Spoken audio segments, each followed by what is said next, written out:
د خبرونو سرټکی مو زیادیشان به خاطر که گفتن جریمه است پول هنگفت خواستن.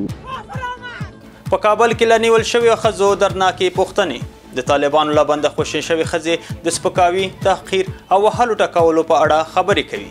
ځینې لا هم په بند کې دي. یو ځل بیا باید ووایم د طالبانو ډیپلوماتیکه رسمیت پیژندنه زموږ په کاري لومړیتوبونو کې اصلا ځای نه لري. له طالبانو سره د جرمني د تخنیکي اړیکې تایید. د جرمني لومړي وزیر وایي د طالبانو په رسمیت پیژندل د دوی په اجنډا کې نشته، خو لا ډیر مجرمین به افغانستان ته واستول شي. له ایران د کډوالو د ایستلو په اړه د ملګرو ملتونو خبرداری. د ملګرو ملتونو د بشري حقوقو کمشنر وایي د کډوالو جبري شړل د نړیوال بشري حقوقو ښکاره سرغړونه ده. په سوریه کې د پراخ اوربند اعلان. د سوریې موقت ولسمشر د جګړې د سمدستي پای ته رسیدو او د مرستو د تضمین غوښتنه وکړه.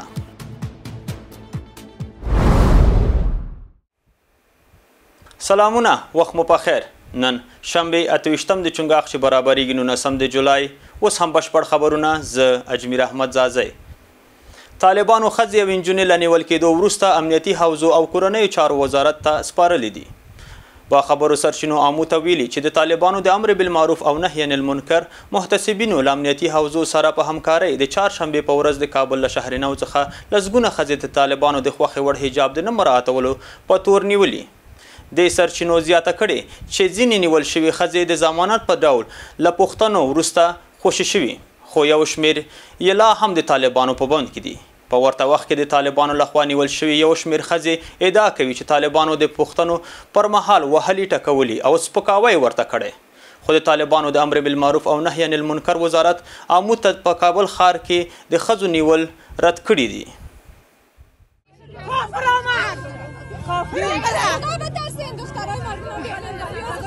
دا انځور د طالبانو لخوا د کابل په شهر نو سیمه کې د ښځو نیول ښیي. با خبرو سرچینو چینی غوښتل نمونه یې په راپور کې واخیستل شي. آمو ته ویلي چې طالبانو نیول شوي ښځې او نجونې د کابل له شهر نو څخه امنیتي حوزو او کورنیو چارو وزارت ته لیږدولي دي. د سرچینو په وینا طالبانو د نیول شویو ښځو او نجونو د خوشي کولو لپاره د دوی له کورنیو څخه پیسې غوښتې دي او د ضمانت او پیسو په بدل کې یو شمېر نیول شوي ښځې خوشي کړي دي. دا سرچینې زیاتوي چې یو شمېر نورې ښځې لا هم د طالبانو په بند کې دي. په ورته وخت کې د طالبانو لخوا نیول شوي دوه ښځې چې په ضمانت او پیسو خوشي شوي د آمو ته وایي چې د طالبانو محتسبینو او امنیتي ځواکونو د چهارشنبې په ورځ شاوخوا 100 ښځې له روغتونونو، سینګارتونونو، رستورانټونو او پلورنځیو څخه پرته له کوم دلیل څخه ونیولې او امنیتي حوزو ته یې ولېږدولې. دا ښځې ټینګار کوي چې ټول نیول شوي نجونې د طالبانو د خوښې وړ حجاب مراعات کړی و. ځینې نیول شوي ښځې چې په ضمانت خوشي شوي دي وضعیت په دې ډول بیانوي. فامیلا را خواستن و تذکره را گرفتن و نظر به تعهد که گرفتن دیگه دخترایتان بدون محرم از خانه نباید. اکثریت آزاد شده دیگه خود ما بعد از اوش خبر نداریم که چی شده چی نشده. مشکلات زنان افغان روز به روز زیاد شده میره. نه تفریحگاه داریم، نه جای غذا خورده میتونیم، نه خرید کرده میتونیم. نمیدانم که چی روزگار سر زنای افغان میآید. از این بعدش هم هیچ انسان نمیفهمه که چی میشه. روز به روز یوم البتر است و بهتر نه. خو د طالبانو د امر بالمعروف او نهي عن المنکر وزارت ویان له آمو سره په اړیکه کې په کابل کې د ښځو نیول ردوي، خو ټینګار کوي چې د طالبانو د خوښې وړ حجاب مراعاتول یو له لومړیتوبونو څخه دی. د هېواد اوسیدونکي له ښځو او نجونو سره د طالبانو چلند غیر مسؤلانه ګڼي او ټینګار کوي چې طالبانو اوس افغانستان د خلکو لپاره په زندان بدل کړی دی.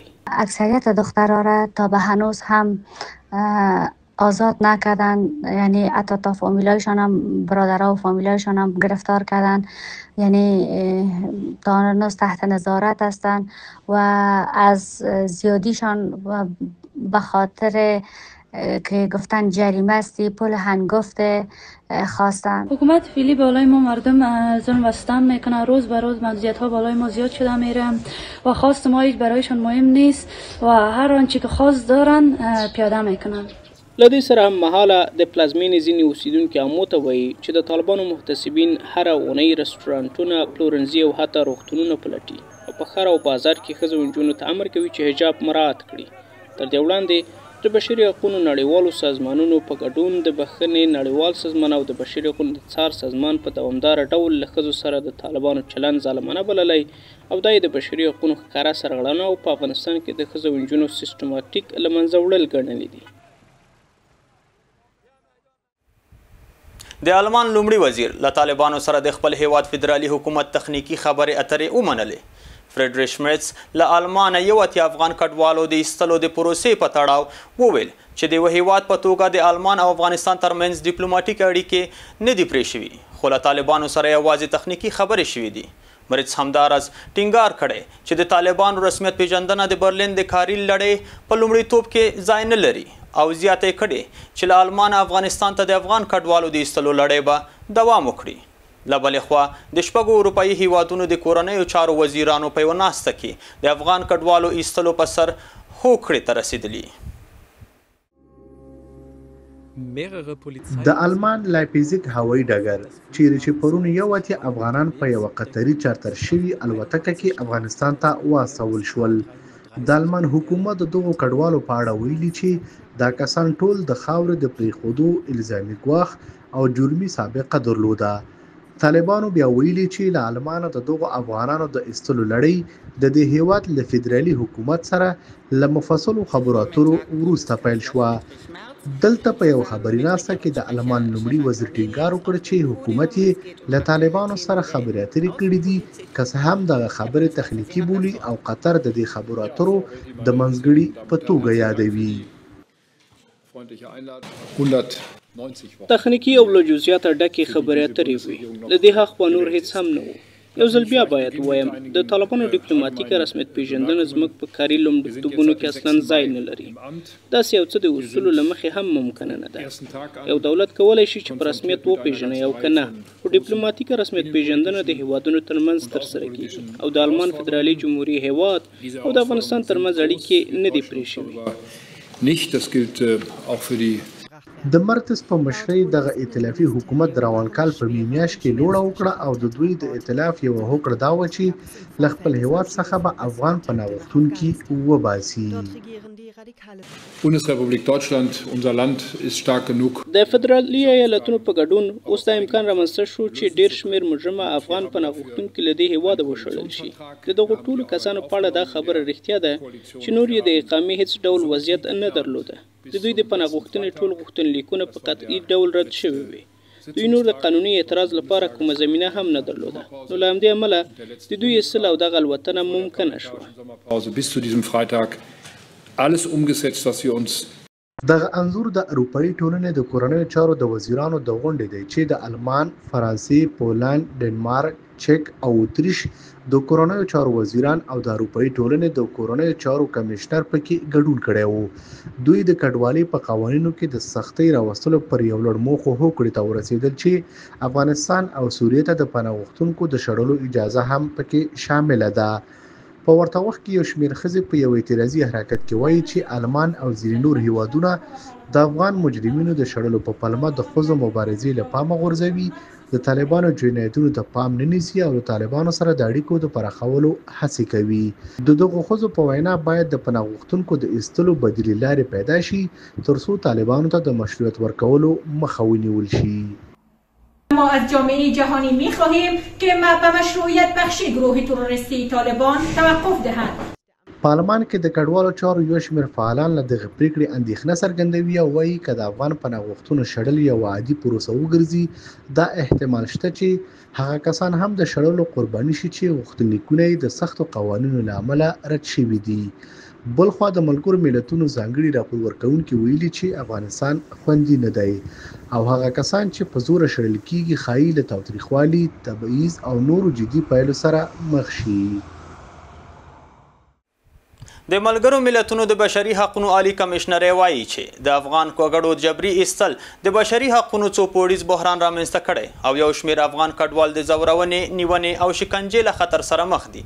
د ملګرو ملتونو د بشري حقوقو عالی کمشنر والکر ټریک خبرداری ورکوي چې هغه هیواد ته د کډوالو بیرته راستنېدل چیرې چې دوی د ځورونې، شکنجې، ظالمانه او غیر انساني چلند یا سزا له خطر سره مخ دي د نړیوال قانون بنسټیزه سرغړونه او باید سمدلاسه ودرول شي.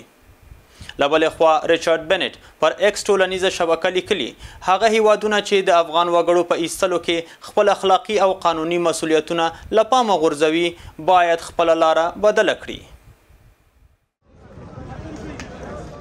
په سیمهیزو هیوادونو په ځانګړي توګه ایران او پاکستان کې افغان کډوال د بېساري ایستلو شاهدان دي. هغه ایستل چې د هرې ورځې په تېرېدو سره زیاتیږي او دغه لړۍ د ملګرو ملتونو له سختو غبرګونونو سره مخ شوې ده. تازه د ملګرو ملتونو د بشري حقوقو عالي کمیشنرۍ د افغان کډوالو د پراخ ایستلو په اړه اندېښنه څرګنده کړې ده. ملګرو ملتونو ویلي چې ډیری افغان وګړي یا په جبري توګه یا د ګواښونو او ځورونې له امله بیرته ستنېدو ته اړ ایستل شوي دي.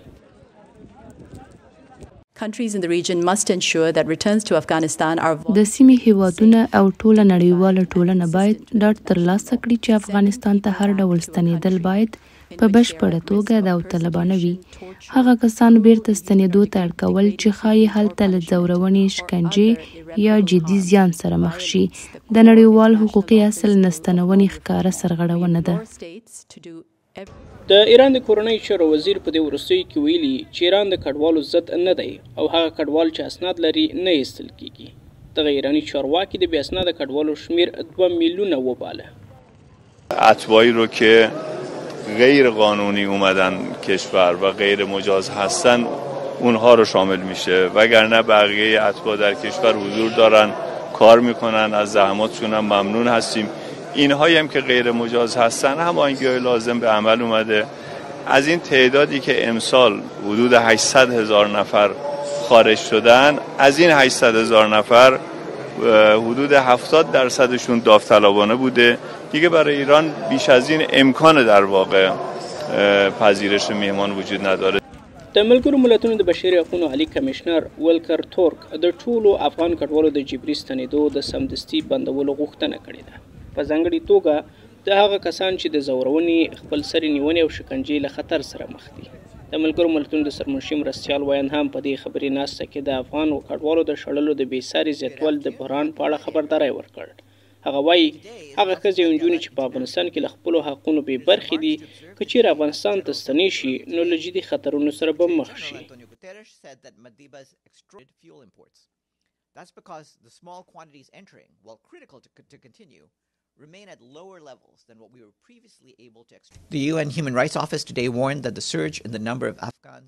د ملګرو ملتونو د بشري حقوقو دفتر نن خبرداري ورکړه چې په روان کال کې د هغو افغانانو شمیر زیات شوی چې اړ شوي دي افغانستان ته ستانه شي. د بشري حقوقو سوپوریز بحران یې رامنځته کړی دی چې د نړیوال ټولنې بیړنۍ پاملرنې ته اړتیا لري.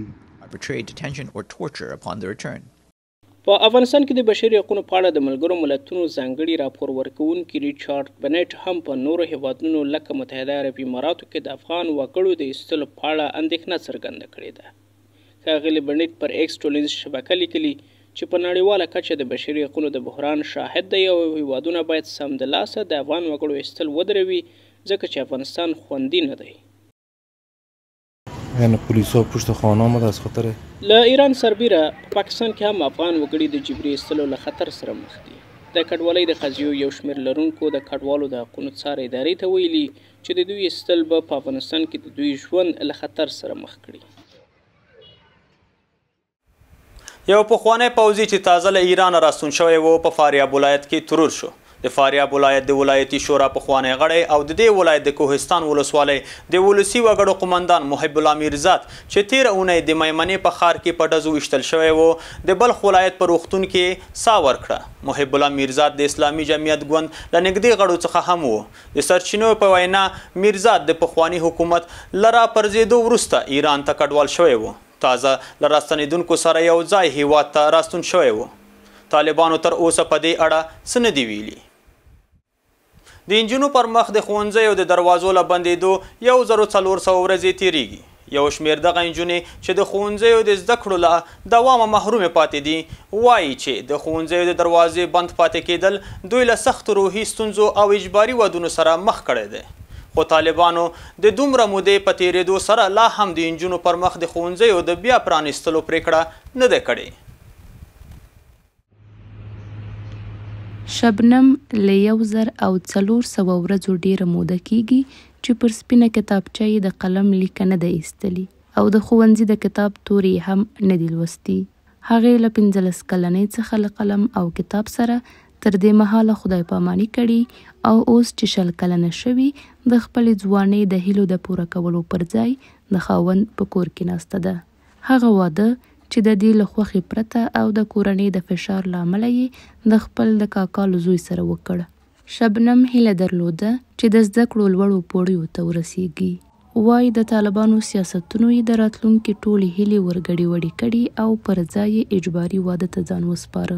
ما آرزو داشتم مکتب برم. وقتی مکتبا بسته شد خانواده گفتن دیگه بی سرنوشتی میکنی در خانه ازدواج کن و مجبور شدم به خاطر سنت‌های جامعه ازدواج کنم. ولی من هنوزم به جای یک خانم خانه‌دار کسی هستم که کثرت چوکی‌های مکتب میکشم. آرزو داشتم تا ماستری بخوانم و برای زنای کشور خودکاری کنم. هم حالا همه چیز از ما گرفتن، هم رویای ما و هم آینده ما. نن له 6 ټولګي پورته د نجونو پر مخ د ښوونځیو له تړل کېدو 1400 ورځې تیریږي. طالبانو پر افغانستان تر ولکې یوازې 1 میاشت وروسته د 1400 هجري لمریز کال د سنبلې په 26مه د یوې خبرپاڼې په خپرولو سره له 6 ټولګي پورته د نجونو پر مخ د ښوونځیو دروازې بندې کړې او یوازې هلکانو ته د زده کړو د دوام اجازه ورکړه. یو شمېر نجونې د خپل بد رواني وضعیت په څرګندولو سره له طالبانو غواړي چې پر خپلې دې پریکړې له سره غور وکړي او دوی له اوسني ناوړه وضعیت څخه وژغوري. نزدیک به 4 سال میشه که ما مکتب نرفتیم. زندگی ما، آینده ما نامعلوم است. همه مجبور میشیم بالاخره ازدواج کنیم و از آرزوهای خود دست بکشیم. د نړیوالو سازمانونو د راپورونو له مخې د نجونو د زده کړو په تړاو د طالبانو پریکړې نجونو ته سختې پایلې لکه رواني فشارونه، اجباري ودونه، کډوالي او کورنۍ ستونزې رامنځته کړي دي. د ښوونځیو له تړل کېدو د 1400 ورځو په تیریدو او له نړیوالو فشارونو سره سره طالبان لا هم دې ته چمتو نه دي چې د نجونو پر مخ د زده کړو دغه بندیز لرې کړي او دا هم روښانه نه ده چې دا پریکړه به تر کوم وخته پورې پر خپل ځای پاتې وي. زمانی که صدای آزادی خاموش شد و گام‌های امید لرزیدند، دخترانی که دیروز با کیف مکتب در جستجوی رویاهایشان بودند، امروز پشت درهای بسته مکاتب در حسرت فردای نامعلوم می‌سوزند. د ملګرو ملتونو د تعلیمي، علمي او کلتوري سازمان یا یونسکو د شمیرو له مخې د طالبانو له واکمنۍ سره په ټول افغانستان کې نږدې 1,500,000 نجونې له زده کړو محرومې پاتې دي او که د زده کړو پر وړاندې دغه بندیز دوام وکړي نو تر 2030 کال پورې به دغه شمیره له 4 میلیونو هم واوړي.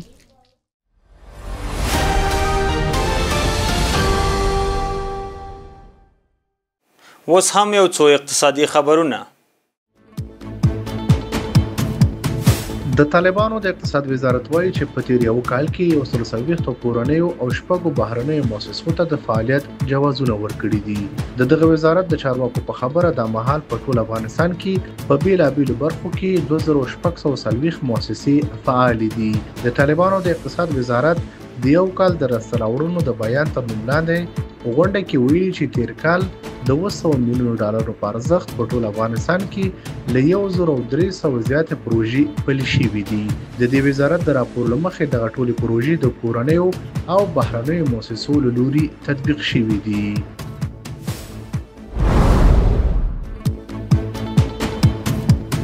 د ملګرو ملتونو د ماشومانو د ملاتړ صندوق یا یونیسف په خپل تازه راپور کې ویلي چې په افغانستان کې ماشومان د تغذیې له یوې چوپې خو ویجاړونکې ناورین سره مخ دي. په راپور کې ویل شوي چې د افغانستان د ماشومانو نیمایي برخه له بېوزلۍ سره مخامخ ده او په سختۍ، خوارځواکۍ او د اخته ماشومانو شمېر له 3.5 میلیونه ماشومانو اوښتې ده. یونیسف زیاته کړې د چوپ ناورین نه یوازې د ماشومانو ژوند ته ګواښ پیښوي بلکې د هغوی د ودې مخه هم نیسي. د ملګرو ملتونو دغه ادارې همداره زیاته کړې چې د برټانیې په همکاري او د ماشومانو د تغذیې د نړیوال صندوق په همغږي د افغانستان د لومړني خوړو تر عنوان لاندې یو نوی نوښت پیل کړی دی.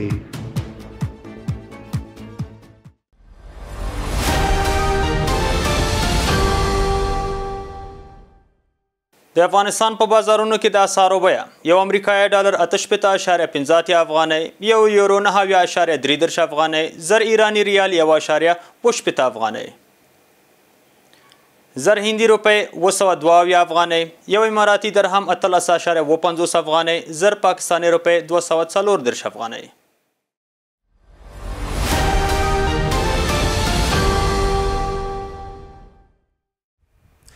اوس هم د نړۍ په نورو سیمو کې د سوریې په سویل کې له یوې اونۍ فرقهییزو تاوتریخوالي وروسته د دې هیواد موقت حکومت د شنبې په ورځ یو فوري او هر اړخیزه اوربند اعلان وکړ. له اوربند سره سره الجزیرې راپور ورکړی چې جګړه دوام لري. د سوریې په سویلي خاور سویدا کې له فرقهییز تاوتریخوالي وروسته د دې هیواد د کورنیو چارو وزارت اعلان وکړ چې امنیتي ځواکونه دې ښار ته استول شوي دي. د دې وزارت په وینا د دې ځواکونو موخه د ملکي وګړو ساتنه او په سیمه کې د بېثباتۍ پای ته رسول دي. دا اقدام هغه وخت وشو کله چې د سوریې موقت ولسمشر اوربند اعلان کړ او له اسرائیلو سره د اوربند د هوکړې راپور ورکړ. د سوریې موقت ولسمشر احمد شره د سمدستي او هر اړخیز اوربند اعلان وکړ. هغه د سوریې په بیلابیلو سیمو کې د ټولو نښتو د سمدستي پای ته رسولو غوښتنه وکړه او د ملي یووالي د ساتلو او بشري مرستو ته د بې خنډه لاسرسي ډاډمن کولو په اهمیت یې ټینګار وکړ. إن المصالح الضيقة لبعض الأفراد في السويداء په داسې حال کې چې د قبیلو له اتلولۍ ډکو دریځونو څخه مننه کوو، له هغوی غواړو چې د اوربند بشپړ درناوی وکړي او د دولت له لارښوونو سره سم عمل وکړي. ټول باید درک کړي چې دا شیبه د یووالي او بشپړې همکارۍ غوښتنه کوي تر څو له هغه څه سره مبارزه وکړو چې په موږ ټول تېرېږي او خپل هیواد او خاوره له بهرنۍ لاسوهنې یا کورنیو نښتو وساتو. إلا أن هذه الشخصيات دا په داسې حال کې ده چې احمد شره د پنجشنبې په ورځ هم اوربند اعلان کړی و خو له 24 ساعتونو وروسته مات شو. د الجزیرې په وینا د اوربند سربیره په لویدیځ سویدا کې نښتې دوام لري چیرې چې ډیری بدوي جنګیالي په زوره ننوتلي دي. په داسې حال کې چې د دروزي مشر تېره ورځ د اوربند ملاتړ وکړ، هغه ته نږدې ځینو ډلو ویلي چې دوی به جګړې ته دوام ورکړي. په ورته وخت کې په ترکیه کې د امریکا سفیر هم اعلان کړی چې سوریه او اسرائیل د اوربند هوکړه کړې ده، که څه هم هیڅ هیواد تر اوسه په رسمي ډول دا هوکړه نه ده تایید کړې. ویل کېږي چې اسرائیل د سوریې امنیتي ځواکونو ته اجازه ورکړې چې د ملکي وګړو د ساتنې لپاره په 48 ساعتونو کې سویدا ته ننوځي. له بلې خوا ملګرو ملتونو په سوریه کې د دوامداره تاوتریخوالي په اړه اندېښنه څرګنده کړې او له ښکېلو خواوو یې غوښتي چې له غچ اخیستونکو اقداماتو ډډه وکړي. د سوریې لپاره د ملګرو ملتونو ځانګړي استازي ټینګار وکړ چې باید ثبات او مدني سوله حاکمه شي او له غچ اخیستونکو اقداماتو ډډه وشي. هغه زیاته کړه چې د اسرائیلو پاروونکي سرغړونې باید سمدلاسه ودرېږي او په سوریه کې یو باوري، منظم او هر اړخیز سیاسي لیک باید لومړیتوب ولري. دا په داسې حال کې ده چې په تېره اونۍ کې د وسلوالو دروزي ډلو، بدوي قبیلو او حکومتي ځواکونو ترمنځ نښتې زیاتې شوې. د بریتانیا میشته د سوریې د بشري حقونو د څار ادارې په وینا په تاوتریخوالي کې له 213 ډېر کسان وژل شوي دي، خو د سوریې حکومت د مړو شمېر 260 ښودلی او ویلي دي چې 8 جسدونه ترلاسه شوي او له 570 څخه ډېر نور ټپیان شوي دي. د نړۍ په نورو سیمو کې پر غزې د اسرائیلو بریدونه لا هم دوام لري او یوازې په ننني بریدونو کې لږ تر لږه 140 فلسطینیان وژل شوي دي. الجزیرې راپور ورکړی چې په وژل شویو فلسطینیانو کې 32 قربانیان هغه کسان ول چې په رفح ښار کې د بشري مرستو د ویش یوازیني مرکز ته ورټول شوي وو، خو د اسرائیلي ځواکونو له لوري په نښه شوي دي. د راپور له مخې په دې پیښه کې 88 تنه نور ټپیان شوي هم دي. بلخوا د غزې روغتونونه د درملو او سون توکو له جدي کمښت سره مخ دي او د ټپیانو درملنه یې له خنډ سره مخ کړې ده. ورته مهال حماس اعلان کړی چې اسرائیل د خپلو ټولو یرغمل شویو وګړو د ازادېدو په سر د اوربند طرحه رد کړې ده. دغې ډلې خبرداری ورکړې که اسرائیل په قطر کې له خبرو اترو څخه شاتګ وکړي نو د هر ډول جزئي توافق امکان به هم له منځه لاړ شي. له بلې خوا د امریکا ولسمشر ډونالډ ټرمپ تېره شپه پرته له دې چې جزئیات ورکړي وویل چې ډېر ژر به 10 تنه اسرائیلي یرغمل خوشي شي.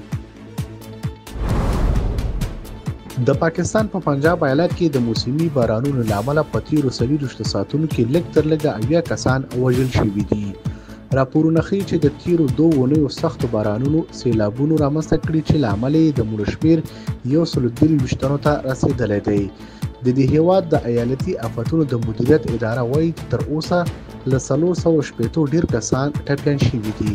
ګڼ کورونه ویجاړ شوي او ځینې سیمې تر اوبو لاندې شوي دي.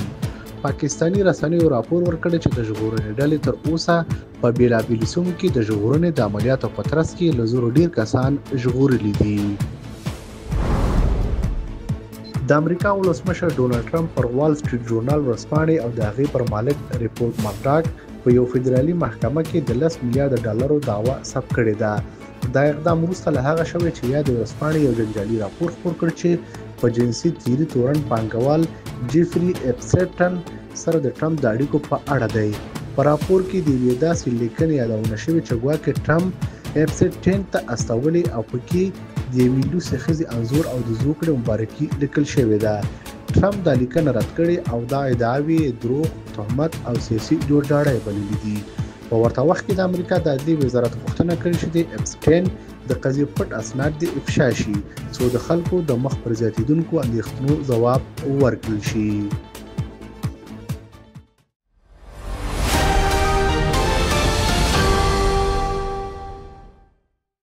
د لوبو نړۍ. د شپږیزې کرکټ غوره لیګ لسم پړاو سیالۍ نن د کابل د کرکټ په ملي لوبغالي کې پیل شوه. په دغو سیالیو کې 15 لوبډلې ګډون لري.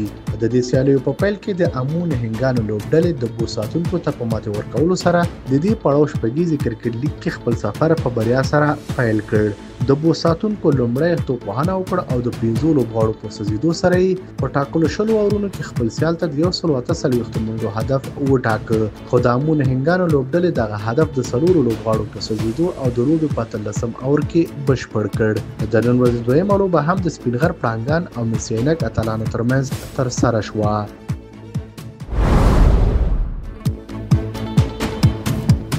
په تخار ولایت کې د فوټبال غوره لیګ سیالي روانې دي. دغه لوبې به یو میاشت دوام وکړي.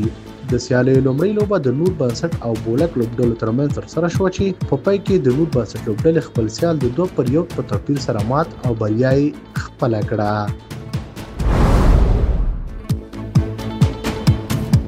په خوست کې هم د 24 لوبډلو ترمنځ د فوټبال سیالۍ پیل شوې. دغه سیالي چې د 2 میاشتو لپاره یې دوام درلود د مهدي خیل لوبډلې په اتلولۍ سره پای ته ورسېدې. د تورنمنټ په پیلوبه کې د مهدي خیل لوبډله له 70 لوبډلې سره مخ شوه چې د لوبې 2 نیمایي وختونه پرته له ګوله پای ته ورسېدې. خو د پنالتي ضربو په پای کې د مهدي خیل لوبډلې خپل سیال 4 د 2 پر وړاندې مات کړ او اتله لوبډله شوه. دا ول د نن شپې خبرونه. اوس تاسو ته بلنه درکوو څو د امو ټلویزیون د نورو خپرونو لیدونکي پاتې شئ. د کره او تازه خبرونو لپاره زموږ ویب سایټ amو.tv ته لاړ شئ او د امو په نوم زموږ ټولنیزې شبکې در سره وڅارئ. ښه وخت ولرئ. شپه مو په خیر.